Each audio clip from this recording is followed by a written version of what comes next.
बहुत बहुत शुक्रिया हमारे साथ एक बार फिर जुड़ने के लिए। मैं हूं आपके साथ सईद तजम्मुल। उम्मीद करते हैं कि आप ईद की खुशियों में शामिल हो रहे होंगे, लेकिन कोविड-19 और पेंडेमिक के इस दौर में आप अपना अच्छे से ख्याल रख रहे होंगे।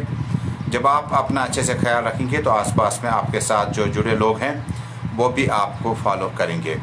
जम्मू कश्मीर से अभी तक की ताज़ा तरीन सूरत हाल आप तक पहुँचाएँगे। नाज़रीन, जम्मू कश्मीर से अभी तक की सबसे इंतहाई अहम और बड़ी खबर अभी तक ये आ रही है कि ईद पे कोई भी ज़्यादा बड़ी गहमा गहमी या चहल पहल हमें रिवायतन जो होती थी वो नहीं थी। महराब खामोश थे और मसाजिदों, खानकाहों, दरगाहों, ईदगाहों में आज उतनी बड़ी तादाद में लोग जो थे घरों से बाहर नज़र नहीं आए। उसकी वजह ये थी कि मुफ्ती आज़म मुफ्ती नासरुल इस्लाम ने साफ तौर पर कहा था कि मोहल्ला कमेटियों और कम तादाद में जब आप रुख करेंगे किसी जगह तक उसका ख़ास ख्याल रखें। ज़्यादातर कोशिश करें कि अपने अपने घरों में आप नमाज ईद जो है वो अदा करेंगे। नमाज ईद में आज खुतबा है वो आपको ज़रूरी नहीं है, लेकिन आपको ज़ायद तकबीरात के साथ आपको नमाज ईद उम्मीद करते हैं कि आपने अदा की होगी। इसके बाद आज हमने मार्केट का जायज़ा लिया, भेड़ बकरियाँ और उसके बाद जानवर जो लाए जाते थे, जिसमें हमारा गूल सेक्टर जो है वो बड़ा इंतहाई अहम है, नौगाम का एरिया है। उसके बाद राजौरी, पुंछ, नौशहरा और ये वो इलाके हैं जहाँ से बड़ी तादाद में जो थे हमारे जो गुजर और बकरवाल कम्युनिटी से वाबस्ता लोग हैं, यहाँ तक कि बाकी कम्युनिटीज़ के लोग भी हैं, इन जानवरों को मंडियों में लाते थे और उसके बाद लाइव स्टॉक जो था वो बिक जाता था।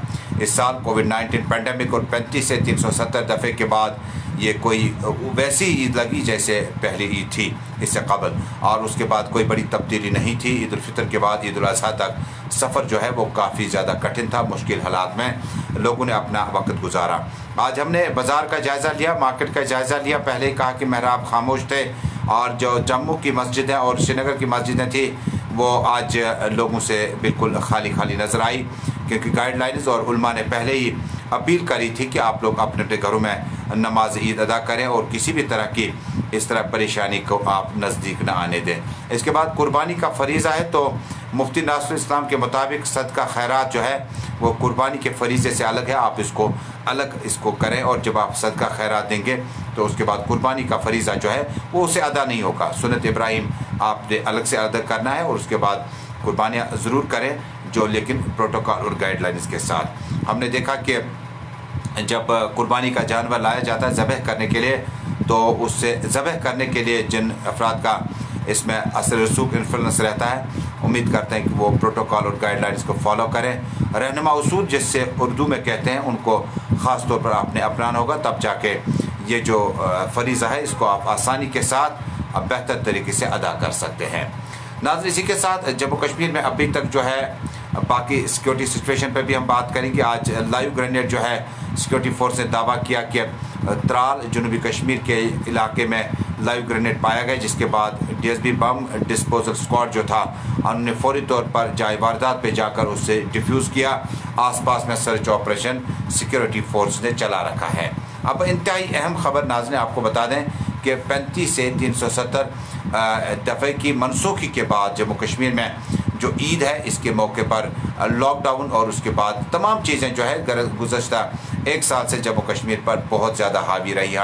हालांकि दुनिया भर और मुल्क में इस वक्त जो है लॉकडाउन का ही मामला है, लेकिन जम्मू कश्मीर में काफ़ी टाइम से जो हमारा व्यापारी है, बिजनेसमैन है, ताजर है और बाकी कम्युनिटीज़ जो है काफ़ी मुश्किलात में हैं। लेकिन इसके बाद जब जम्मू कश्मीर में एक सिक्योरिटी फोर्स को ये अलर्ट मिला है कि अब सुरक्षा बल जो है वो तैयार रहें, क्योंकि 5 अगस्त और 15 अगस्त तक मिलिटेंट कोई बड़ा हमला कर सकते हैं। सुरक्षा बलों को ये इनपुट मिला है कि शायद 5 अगस्त को जब 35 से 370 दफ़े की मनसूखी के बाद इसका एनिवर्सरी होगा और इसको पॉलिटिकल एनिवर्सरी के लिए भारतीय जनता पार्टी ने अपने काडर को 5 अगस्त को अपने अपने डिस्ट्रिक्ट में जाने का प्रोग्राम दिया हुआ है। मिसाल के तौर पर भारतीय जनता पार्टी के लीडरान जो श्रीनगर शहर में अमूमन ज़्यादा वक्त गुजारते हैं सिक्योरिटी सूरत हाल और खदशात की वजह से या पॉलिटिकल माइग्रेशन की वजह से, अब उन्हें हिदायत जारी किए गए हैं पार्टी के लीडरान की तरफ से कि बारामूला, बांडीपोरा, सोपोर, कुपवाड़ा, इसी तरह से शोपियान, कुलगाम, अनंतनाग और मुतअद्दिद मकामात पर जहाँ पर बीजेपी अब की बार जो है इस एनिवर्सरी को सेलिब्रेट करना चाहते हैं, जहाँ इसको पॉलिटिकल पार्टीज़ काफ़ी कुछ बयान आए, कुछ लोग इससे ब्लैक डे के तौर पर मनाना चाहते हैं, लेकिन बीजेपी ने अब ठान ली है कि वो इस दिन को सेलिब्रेट करेंगे, जिसके लिए पार्टी काडर को आज से ही इकट्ठा होने के लिए कहा गया है ताकि इस दिन को मनाया जा सके। एक पहलू यह है। दूसरा पहलू है जम्मू कश्मीर में पीपल्स डेमोक्रेटिक पार्टी यानी पीडीपी ने कहा कि इसको ब्लैक डे के तौर पर मनाया जाएगा। रूह भट्ट से लेकर बाकी लीडर तक जो है पीडीपी के, उन्होंने पहले से कहा था कि इस दिन को जो है ब्लैक डे के तौर पर मनाया जाएगा। महबूबा मुफ्ती पीडीपी सदर और साबिक वज़ीर आला, उनके डिटेंशन को 3 महीने के लिए और बढ़ा दिया गया, यानी 90 डेज़ के लिए उनका डिटेंशन जो है बढ़ा दिया गया है। सजाद गनी लोन को कल उनका डिटेंशन जो है वो ख़त्म कर दिया गया चर्च लैंड से, और उसके बाद कई एक लीडर जो है उनको रिहा किया जा सकता है।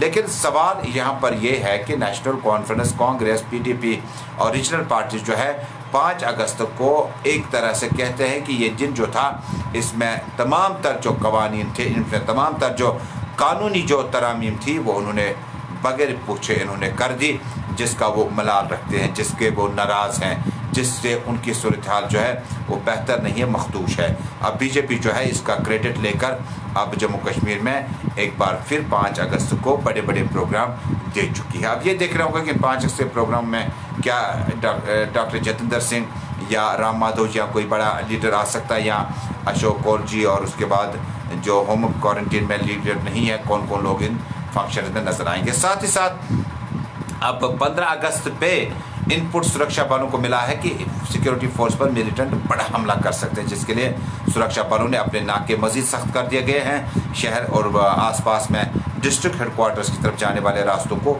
सील कर दिया गया है। CRPF, SSB, Jammu Kashmir police, यहाँ तक कि डिस्ट्रिक्ट हेडक्वार्टर को जहाँ से आर्मी का भी अपना ट्रांजिट कैंप वगैरह है, उन्होंने नाके मजीद सख्त कर दिए गए हैं। और 15 अगस्त को मिलिटेंटों की तरफ से जो बड़ा हमला होने का इनपुट सिक्योरिटी फोर्सेस को मिला है, उसको सिक्योरिटी फोर्सेस ने हाई अलर्ट पे लिए रखा है और जगह जगह पर नाके लगे हैं, चेकिंग कराई जा रही है। श्रीनगर से यह खबर कि डॉक्टर शाहिद इकबाल चौधरी जिन्होंने ये कल इत्तला दी थी कि अब आज के बाद जो है कई डिस्ट्रिक्ट में 72 घंटे का, कई का 48 घंटे का लॉकडाउन रहेगा, लेकिन श्रीनगर में कुर्बानी बांटने के दौरान थोड़ा सा प्रोटोकॉल रखें, गाइडलाइंस रखें। बाकी जो है उम्मीद करते हैं कि नमाज के बाद या नमाज अदा करने के बाद आप अपने अपने घरों में होंगे, महफूज तरीके से होंगे, अच्छे से होंगे, क्योंकि ये वक्त इस वक्त जो है कोविड-19 के बीच में आपको बहुत मुश्किल होगा कि जिस तरह से ईदें मनाई जाती थी, जिस तरह से मस्जिदों, खानकाहों, दरगाहों में जिस तरह से बड़ी बड़ी तादाद में लोग दूर दराज इलाकों से आते थे,